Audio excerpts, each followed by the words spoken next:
दुर्गा प्रसाईले सरकारले जनताको 20 लाखसम्मको ऋण मिनाहा गरिदिए आफ्नो नमस्कार।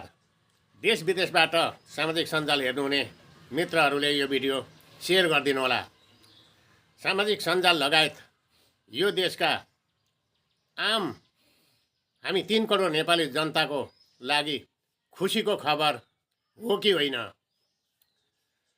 दुर्गा प्रसाईले 20 लाखभन्दा मुनिको ऋण राज्यले मिनाहा गरिदिए म मेरो सम्पत्ति 80% यो देश र जनताको लागि अर्पण गर्नेछु भनिसक्नु भएको छ भने अब हामीले राष्ट्रवादीलाई साथ दिनुपर्छ कि पर्दैन?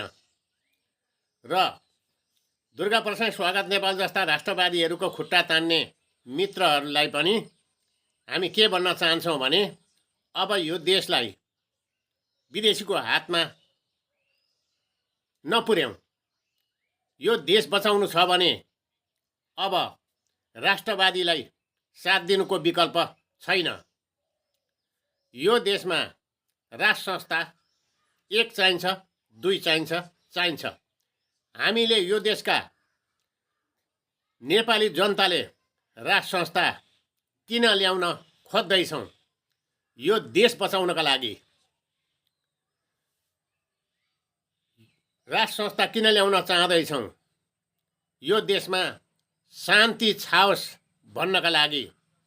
राष्ट्र संस्था ल्याइसकेपछि शान्ति कसरी छाउँछ भन्दा राजा आइसकेपछि यो देशमा अपराधीको विरुद्धमा मृत्युदण्डको कानुन अवश्य ल्याउनुहुन्छ भनेर हामीले राष्ट्र संस्थाको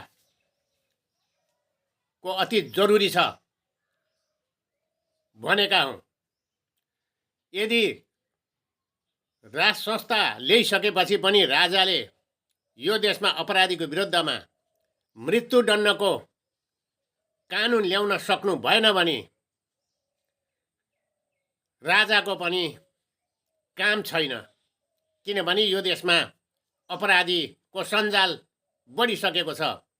12-13 वर्षका बच्चीलाई किडन्याप गरेर बलात्कार गरेर क्रूर ढङ्गले टुक्रा टुक्रा पारिएको छ भने कञ्चनपुरकी 13 वर्षीय बालिका निर्मला पन्थका अपराधीलाई अहिले 7-7 वर्ष हुँदाखेरि पनि अपराधीलाई पक्राउ गरेका छैनन् भने अब यो हामीलाई